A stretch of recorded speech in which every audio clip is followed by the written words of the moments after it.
வாங்க ஒரு கதைக்குள்ள போலாம். ஒரு ஊரே மொத்தமா அழிஞ்சு போச்சு. அதோடு சேர்ந்து ஒரு ரயில் பாதையும் கடலுக்குள்ள காணாம போச்சு. காலத்தின் மணலுக்கு கீழே புதைஞ்சு போன அந்த ரகசியத்தை தான் நாம இன்னைக்கு பார்க்க போறோம். இந்த இடிபாடுகளை பாருங்க. ஒரு காலத்துல இங்க எவ்ளோ சத்தம் இருந்திருக்கும், எவ்ளோ மக்கள் நடமாட்டம் இருந்திருக்கும். ஆனா இன்னைக்கு வெறும் அமைதி, ஒரு சோகமான அமைதி. இந்த சிதைஞ்சு போன சுவர்கள் நமக்கு என்ன சொல்ல வருது? எப்படிங்க ரெண்டு நாடுகளை இணைச்ச ஒரு முக்கியமான ரயில் பாதைய வரைபடத்துல இருந்தே காணாம போக வைக்க முடியும்? இதுதான் நம்ம இன்னைக்கு அலச போற பெரிய கேள்வி. அந்த மர்மத்தை வாங்க ஒன்னா சேர்ந்து விடுவிக்கலாம். சரி, இந்த சோகமான கதைக்குள்ள முழுசா போறதுக்கு முன்னாடி வாங்க கொஞ்சம் டைம் டிராவல் பண்ணுவோம். இந்த அழிவெல்லாம் நடக்கிறதுக்கு முன்னாடி தனுஷ்கோடி எப்படி இருந்துச்சு, எவ்ளோ ஜகமகன்னு இருந்துச்சுன்னு முதல்ல பார்க்கலாம். 1914ல ஆரம்பிச்சு கிட்டத்தட்ட 50 வருஷமா தனுஷ்கோடிங்கிறது வெறும் ஒரு ஊர் கிடையாதுங்க. அது இந்தியாவுக்கும் இலங்கைக்கும் நடுவுல ஒரு முக்கியமான நுழைவாயில். போட் மேல்னு பேர் வச்ச அந்த ரயில் சர்வீஸ் தான் ரெண்டு நாட்டு மக்களையும் வியாபாரத்தையும் ஒன்னா இணைச்சது. இது ஏதோ ஒரு சாதாரண ரயில் பயணம் இல்ல. யோசிச்சு பாருங்க. நீங்க சென்னையில இருந்து ரயில் ஏறி தனுஷ்கோடி வரைக்கும் போறீங்க. அங்க இறங்கி நேரா ஒரு கப்பல்ல ஏறி இலங்கையில இருக்கிற தலமனாருக்கு போறீங்க. அங்க இருந்து மறுபடியும் ரயில் பிடிச்சு கொழும்புக்கு. அடேங்கப்பா, அந்த காலத்துல இது ஒரு பெரிய இன்டர்நேஷனல் டிராவல் எக்ஸ்பீரியன்ஸ். இப்போ இருக்கிற இடிபாடுகளை பார்த்தா நம்பவே கஷ்டமா இருக்கும். ஆனா தனுஷ்கோடி ஒரு குட்டி டவுன்ஷிப் மாதிரி இருந்திருக்கு. Railway station, post office, school, ஹோட்டல்ஸ்னு ஒரு ஊருக்கு என்னவெல்லாம் தேவையோ அத்தனையும் அங்க இருந்திருக்கு. அது வெறும் ஒரு டிரான்சிட் பாயிண்ட் இல்ல, ஆயிரக்கணக்கான மக்களுக்கு அதுதான் வீடு. சரி, இவ்ளோ பெரிய ஒரு கனெக்ஷன் எப்படி சாத்தியமாச்சு? அதுக்கு காரணம் பாம்பன் பாலம். ஒரு இன்ஜினியரிங் மிரக்கல்னே சொல்லலாம். பெரிய பெரிய கப்பல் வரும்போது பாலம் ரெண்டா பிரிஞ்சு வழிவிடும். நினைச்சு பாருங்க, அந்த காலகட்டத்துல இது எவ்ளோ பெரிய டெக்னாலஜி. இப்போ கதையோட திசையே மாறப்போகுது. அந்த சந்தோஷமான நாட்களுக்கு முடிவு கட்டுன அந்த கருப்பு ராத்திரிக்கு நாம போக போறோம். ஒரு பெரிய ஆபத்து நெருங்கிட்டு இருந்துச்சு. டிசம்பர் 22, 1964.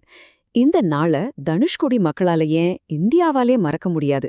அந்த ஒரு ராத்திரி தான் எல்லாத்தையும் தலைகீழா மாத்தி போட்டுச்சு. அந்த புயலோட வேகத்தை பாருங்க. மணிக்கு 280 கிலோமீட்டர். நம்ம சாதாரணமா கார்ல போற வேகத்தை விட பல மடங்கு அதிகம். இது சாதாரண புயல் இல்ல, ஒரு சூப்பர் சைக்ளோன். முன்னாடி வர எதையும் விட்டு வைக்காது. அப்பப்பா, 7 மீட்டர் உயரத்துக்கு அலைகள். அதாவது ஒரு 2 மாடி கட்டிடம் உயரத்துக்கு. கடல் தண்ணி ஊருக்குள்ள புகுந்து கண்ல பட்ட எல்லாத்தையும் உள்ள இழுத்துக்குச்சுன்னு வரலாற்று பதிவுகள் சொல்லுது. அந்த கொடூரமான புயல் அடிச்சிட்டு இருந்தப்போ பாம்பன் தனுஷ்கோடி பேசஞ்சர் ரயில் நம்பர் 653 ஸ்டேஷனை நெருங்கிட்டு இருந்துச்சு. அதுல 100க்கும் மேற்பட்ட பயணிகள் இருந்தாங்க. அவங்களுக்கு தெரியாது அதுதான் அவங்களோட கடைசி பயணம்னு. ஸ்டேஷனுக்கு இன்னும் கொஞ்சம் தூரம்தான். அப்போ ஒரு ராட்சசால வந்து அந்த ரயிலை அப்படியே தூக்கி கடலுக்குள்ள போட்டுடுச்சு. அந்த ரயில்ல இருந்த ஒருத்தர் கூட பொழைக்கல. அவ்ளோதான், மொத்த ரயிலும் மக்களோட கடலுக்குள்ள காணாம போச்சு. புயல் ஓய்ஞ்சதுக்கு அப்புறம் பார்த்தா தனுஷ்கோடிங்கிற ஊரே வரைபடத்துல இல்ல. அந்த ஒரு ராத்திரி அந்த ஊரோட தலையெழுத்தையே மாத்திடுச்சு. அதுக்கப்புறம் என்னாச்சு? ரயில்ல போனவங்க மட்டும் இல்ல, தனுஷ்கோடி ஊர்ல வாழ்ந்த 1800க்கும் மேற்பட்ட மக்கள் அந்த ராத்திரி இறந்து போனாங்க. அதாவது ஒரு பரபரப்பான ஊரே ஒரே ராத்திரியில ஒரு சுடுகாடா மாறிடுச்சு. இந்த பெரிய அழிவுக்கு அப்புறம் கவர்மெண்ட் ஒரு முடிவெடுத்தாங்க. இந்த இடம் இனிமேல் மனுஷங்க வாழ்றதுக்கு லாயக்கில்லாத இடம்னு அதிகாரப்பூர்வமா அறிவிச்சாங்க. அன்னைக்கு முத்திர குத்துனதுதான் இன்னைக்கு வரைக்கும் தனுஷ்கோடி ஒரு பேய் நகரம். இந்த புயலோட தாக்கம் எவ்ளோ பெருசுன்னு பாருங்க.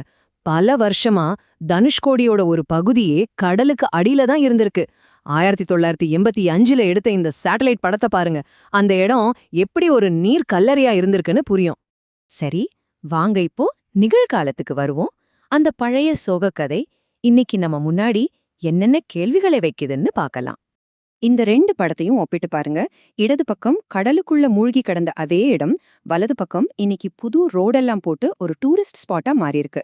காலம் மாறிடுச்சு, இடமும் மாறிடுச்சு. ஆனா அதோட வர்ற பிரச்சனைகளும் புதுசு. இங்கதான் ஒரு பெரிய சிக்கல் வருது. ஒரு பக்கம் டூரிசம், வியாபாரம்ல இந்த இடத்த டெவலப் பண்ணணும்னு நினைக்கிறாங்க. இன்னொரு பக்கம் இந்த வளர்ச்சி இங்க இருக்கிற கடலாமைகள், பறவைகள்னு பல உயிரினங்களோட வாழ்க்கையை பாதிக்குது. வளர்ச்சி முக்கியமா இல்ல சூழலியல் முக்கியமா? இப்போ ஆச்சரியமான விஷயம் என்னன்னா, அரை நூற்றாண்டுக்கு அப்புறம் அதே தனுஷ்கோடிய மறுபடியும் இணைக்கிறதுக்கு ஒரு புது ரயில் பாதை போட திட்டமிட்டு இருக்காங்க. வரலாறு திரும்ப வருமா? ரொம்ப பலவீனமான இந்த நிலத்துல ஒரு புது ரயில் பாதை கட்டும்போது அந்த பழைய ரயில் பாதையோட சோகமான கதை நமக்கு என்ன பாடத்தை கத்துக் கொடுக்குது? வளர்ச்சிங்கிற பேர்ல நாம பழைய தவறுகளை மறுபடியும் செய்ய போறோமா? இந்த கேள்விக்கான பதில்தான் தனுஷ்கோடியோட எதிர்காலத்தை முடிவு பண்ணும்.